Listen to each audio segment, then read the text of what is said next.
Hola, bienvenidos a un capítulo más del podcast La Morralla. Finanzas entre amigos. ¿Cómo estás, César? Bien, Aldo. ¿Tú cómo estás? Pues bien, aquí acomodando un poco porque creo que Qué estoy bueno. un poco lejos de ti. Te peinaste muy bonito. Pero bueno, el día de hoy les traemos la segunda parte del programa que estábamos realizando sobre el mando de tu economía, programa en Netflix, lo pueden ver. Y el día de hoy vamos a hablar sobre el personaje o esta persona llamada T. Tabor, que es un jugador de fútbol americano. Actualmente los Seattle Seahawks ya cambiaron. Es lo que no sé cómo se pronuncia, gracias. Seattle Seahawks. Que sea en español. Halcones Marinos de Seattle. Lo tienen contratado, pero eso era al final, güey. Bueno. Para que no se llevaran un puto spoiler. Bueno, de hecho no termina así. Pero bueno, esta persona, es un joven afroamericano quien tuvo un contrato, por así decirlo, millonario con 1.6 millones de dólares y que busca ayuda de un asesor financiero ya que tiene bastantes problemas. A la hora de tener una entrevista con este asesor, le empieza a contar toda esa historia. Por ejemplo, a la hora de tener este contrato, todo ese dinero que tenía lo pagó en impuestos, se compró una casa, le compró una casa a su mamá, se compró joyas, muchas joyas se compró. Yo creo que la situación aquí es cuando de repente alguien que nunca tuvo dinero, porque de repente le llega una cantidad de dinero muy grande de golpe. Sí. Y es una frase que a mí me gustó mucho, Mark Ross, que es Mark Ross, que es la persona que lo asesora financieramente en el documental, comenta algo muy interesante. Él dice que de niños, los niños pues no tenemos dinero, ¿no? O sea, cuando somos niños pues no producimos dinero, más que los niños actores. Pero no nos enseñan a administrarnos.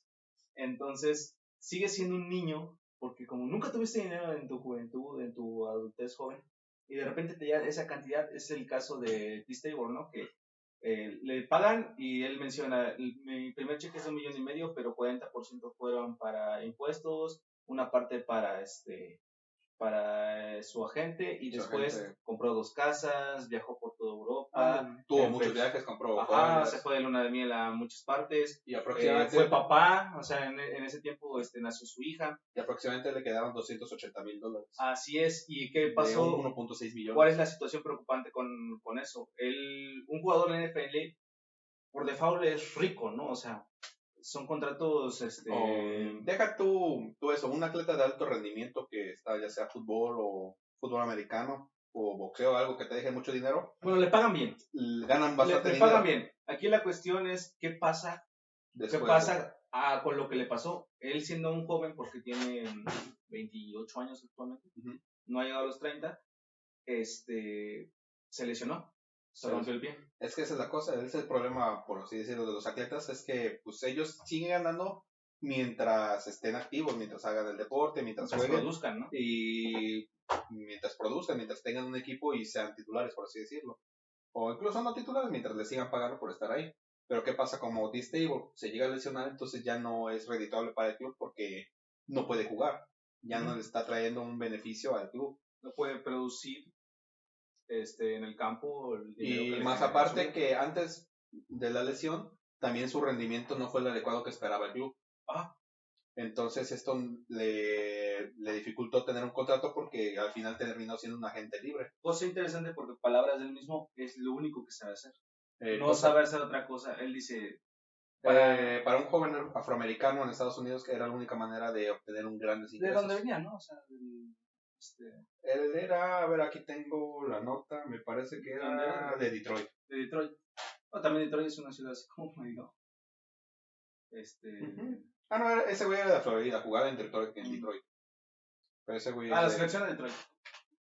Pues él nació en Florida y... Bueno, pero era un chico que creció siendo pobre y su escape para poder darle una vida mejor a él y a su familia fue el fútbol americano. Sí. Igual es alguien que tiene mucho talento para el deporte y consigue llegar a la NFL, que no sé, la posibilidad de llegar a jugar en la NFL, la liga más competitiva del mundo. Sí, y del fútbol americano, pues.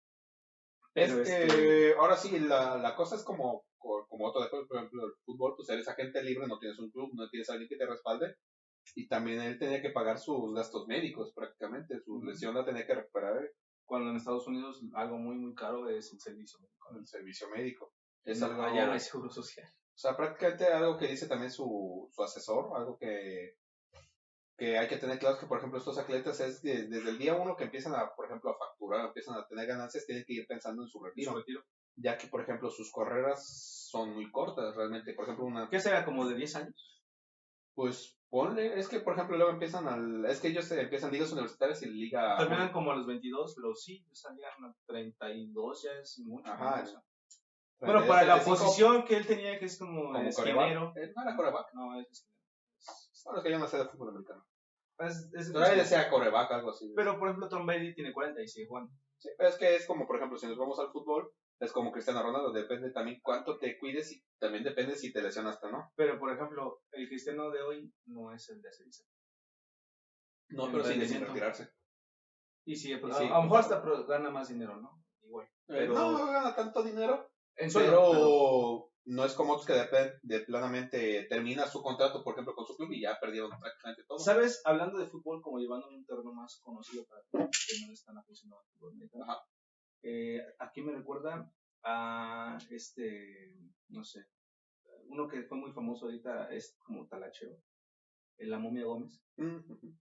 Pues es que de hecho varios jugadores profesionales de fútbol luego terminan como talacheros, por lo mismo de que no saben cómo invertir su dinero. Realmente todo lo que obtienen lo gastan, como le pasó a T. Stable, y con este asesor empieza a decirle, bueno, una diferencia clara con la que es la primera persona que vimos en el capítulo pasado, es que son como, por así decirlo, casos diferentes. Sí, o sea, ella no tenía y que ella estaba más día, y este tiene $280,000. Que en cálculos, que Ashley nunca los había visto.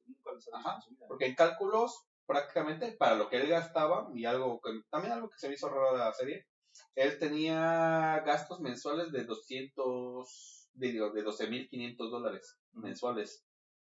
Y siendo Ashley, ¿era Ashley, me parece? Algo así. Sí, tenía unos gastos más o menos de 5,000, si no me equivoco, 5,000 a $3,000. Bueno, Ashley pagaba renta. Pero, por ejemplo, esta persona, T-Stable, ya cuenta con casa, se supone que no tendría que pagar renta.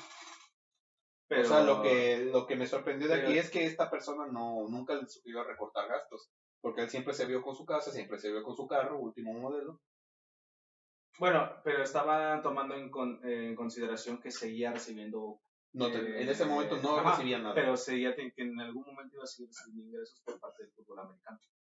Pero es que ese también es para mí es un error, porque por ejemplo en ese momento eres agente libre, tú tienes la esperanza de que vas a obtener un ingreso por jugar fútbol americano, pero también tomamos en cuenta que él antes de la lesión incluso venía mal, no venía con un buen rendimiento. Entonces si llegas a tener la esperanza de que te contraten, pues sí, pero mientras en lo que estás sufriendo, pues es importante recortar esos gastos. Entonces es como ese mareo que les da, ¿no? Que de repente son muy buenos, le van echando ganas y empiezan a tener dinero y se suben al... Ponle que ya no gastaba en los viajes y en las cadenas, pero sí es como que, oye, pues las cadenas no te hacen falta, vende las cadenas. Sí, algo interesante de eso que se ven en el documental es que le dicen, ¿qué gastaste? ¿No? Y ya, no, sí sé, cadenas. Y compré unas piezas de joyería, un reloj, esas cadenas, ¿no? Y si ¿cuánto es? No, pues $60,000. Y hace un cálculo, mira, si hubieras invertido estos $60,000, ¿en cuánto lo compraste? No, hace 2 años, ¿2? Sí. O sea, ahorita tendrías $112,000. Y ese güey, se casi como... que realmente ahí le hacía proyecciones financieras y se supondría que eso ganaría. Pero ya sabes lo que pasa, las acciones suben y bajan. Eso ganas a largo plazo. Sí, es un estimado. Porque lo que me gustó ahora sí, bueno, ya no le digo nada de recortar sus gastos como le dijeron a alguien, que me parece algo muy importante. Pero empezó a invertir en el S&P 500, que ya lo hemos hablado en otros programas, que es un ETF que es muy bueno porque invierte en las mejores 500 empresas de Estados Unidos. Y entonces esto es a largo plazo. El S&P 500, normalmente esas empresas, cada año se van renovando. Si esas empresas que estaban en el S&P 500 no tuvieron un buen rendimiento, las sacan y vuelven a meter otros para tener los 500. Digamos que mantienen la cartera con las empresas que tienen muy buenos rendimientos. Son muy rentables. Las mejores 500. En este caso, aquí en México puedes invertir en el IBB peso o en el B o V o O, que son los, por así decirlo, los ETFs que tienen acceso al S&P 500. Y realmente no salen tan caros. Me parece que ahorita el IBB peso está como en 67 pesos. Para poder entrar. Para poder entrar con una acción. Deberíamos hacer un video juntos. Ya habíamos dicho y no hicimos nada. Ya sabes, prometemos y no hacemos. Pero bueno, esa es una observación. Me hubiera gustado que o se hubiera visto en qué gastos recortó. Y estuvo bien que le empezara a ayudar a invertir. Que siempre él empezó a enseñar que es como una costumbre que debemos que al recibir nuestro salario debemos invertir. Porque posteriormente T-Stable empezó a estar como en una parte de prácticas con un equipo. El equipo de reservas. De Chicago Bears. Y empezó semanalmente le daban $10,000. Muy buenos. Son bastante buenos. A Ashley le hubieran gustado. 200,000. A mí también. A todos nos hubieran gustado 10,000 pesos semanales. 200 al mes.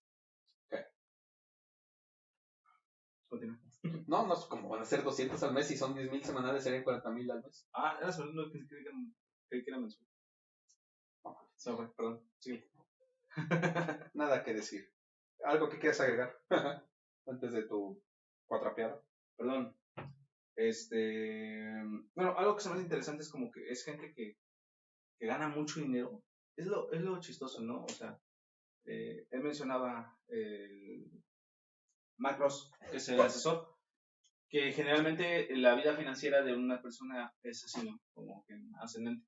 O sea, digamos, tú entras en una empresa y entras en un puesto bajo y puedes ir ascendiendo. Y poco a poco, al pasar del tiempo, ir ganando más dinero, ¿no? Aquí es al contrario con los deportistas. De repente les da muy buen contrato y antes de los 30 años ya tienen su máximo de ingresos de toda su vida, ¿no? Sí. Y es como es una cuestión diferente de cómo administrar. Y dato interesante que se me hizo a mí, un jugador de NFL que tiene muchos ingresos, llámalo como quieras, no sé, Tom Brady, Peyton Manning, pero ahí mencionan que el 78% de los exjugadores de fútbol americano tienen problemas financieros. Y los atletas mexicanos, el 95% tienen problemas financieros después de retirados. Sí, y vicios. Entonces, y vicios. Entonces es interesante porque después, ¿qué haces?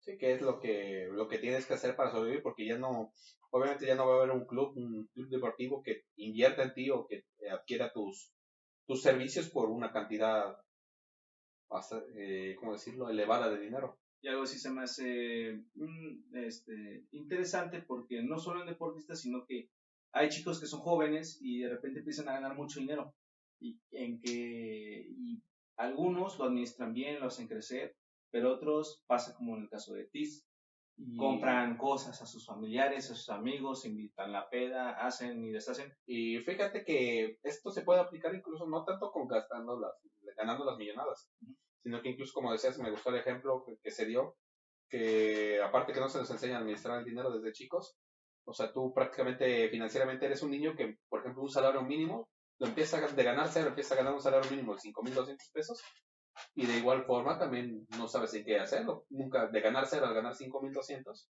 empiezas a gastar en cualquier cosa, en pedas, en sabritas, en darte tus gustitos. Y dices, yo no. ¿No? ¿No? Pues pasa a todos ¿No te los niveles. molesta la lengua? ¿No? ¿No? ¿Por qué? No, como así. Yo dije gastamos. Bueno. ¿Tú no gastas? No, sí. Está bien. Pero yo no puse ese ejemplo. Bueno, es que se aplica a todos los niveles económicos. Bueno, aquí en este caso de la serie, para mí fue como aprender a invertir. Sí. Porque tienes el recurso y es cómo hacerlo crecer. Y es que, bueno, ahorita poniendo otra cosa, es que por eso es esta serie. Podría decirse que el primer capítulo o la primera persona fue cómo recortar tus gastos, la segunda es cómo empezar a invertir. Y la tercera es cómo eliminar deudas, ¿no? Sí. Entonces es algo interesante que vamos a ver en el siguiente capítulo. Entonces, una cosa para finalizar es que T-Stable poco a poco está invirtiendo. Como dijo César, actualmente tiene un mejor equipo, un mejor contrato. Pues a estar como agente libre, pues es mejor. Sí, es mucho mejor. Y entonces poco a poco él va haciendo ya su guardadito, sus inversiones para el futuro tener algo como mantener a su familia. Algo interesante que me pareció fue también que él menciona que para él una meta en su vida es ser un mejor proveedor para su hija, para su esposa, y que lo que ahora está aprendiendo es poder compartirlo con su comunidad, el lugar donde creció, sus amigos, sus vecinos, porque el ejemplo de hace rato, nunca nos enseñan cómo administrarnos, qué hacer cuando se tiene dinero. Y en su caso, que es un caso inclusive extraordinario, a lo mejor por el entorno donde creció, o no sé tú cuántos profesionales del fútbol o de americano que vos conoces, o sea, es uno en 100 que logran llegar a, pues es el sueño tal vez de todo niño o de alguien, de ser jugador profesional, de ser boxeador profesional, ser un atleta de alto rendimiento y que te paguen por eso. ¿Qué hacer con el dinero que tú ganas? Y no solo eso, sino que tú nunca sabes que a lo mejor de repente, no sé, tu negocio crece y empiezas a ganar de repente mucho dinero. Sí. No es el dinero parado, no sirve. Lo que se tiene que hacer una vez que tienes el recurso es invertirlo para que siga creciendo y para que tú puedas obtener o realizar ciertas metas o tu libertad financiera. Cualquiera que sea tu objetivo, pero eso, el dinero parado, cuando se llega a tener, no funciona, hay que hacer que crezca. Hay que hacerlo circular, ya sea, el primer paso es ahorrarlo, posteriormente, ya una vez que ya haces un hábito de ahorro, empiezas a invertir, ya sea en CETES, empiezas a buscar los ETFs. Y que se te haga un estilo de vida, ¿no? Sí. Sale. Por mi parte es todo, ¿tú? Por mi parte también, vean la serie y síganos porque en el siguiente capítulo vamos a traer la siguiente, me parece que era una pareja, ¿no? O sí, era una pareja. Puedes coger entre la pareja o entre los dos son pareja. La chica que debe las tarjetas de crédito. Ah, sí, las tarjetas de crédito. O los que también ganan mucho dinero, y gastan un chingo. Gastan también un chingo. No, está bien, no se pierdan el siguiente capítulo. Mi nombre es Aldo Monfil. Yo soy César Huerta. Nos vemos a la siguiente. Hasta luego.